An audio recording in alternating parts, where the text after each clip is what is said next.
सर्वांना गणेशोत्सवाच्या खूप साऱ्या शुभेच्छा. आणि याच निमित्तानं पुण्यात आय थिंक त्याची पहिल्यांदा आली.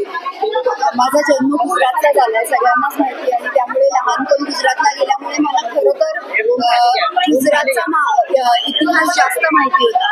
पण आज इथे श्रीमंत भाऊसाहेब रंगारी यांच्या या गणपतीला आल्यानंतर मी त्यांचा जो वाडा बघितला आणि मला त्यांच्याबद्दलच्या ज्या गोष्टी कळल्या, मला खरंच अंगावर काटा आला आणि असं वाटलं की मी खरंच खूप भाग्यशाली आहे की आज मला इथे दर्शन करायला आणि आरती करायला मिळाली.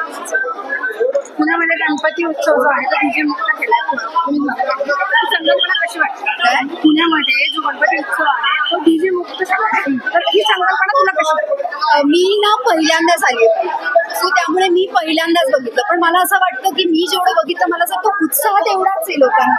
मी सगळीकडे जिथे बघतेय तिथे सगळीकडे आनंद आणि आता मी तेच विचारत होते, आज शनिवार आहे त्यामुळे म्हणजे रात्री 3-4 वाजेपर्यंत पण अशीच गर्दी असणार आणि इतक्याच उत्साहात लोक छान बाप्पाचं स्वागत करणार आणि बाप्पासाठी येणार.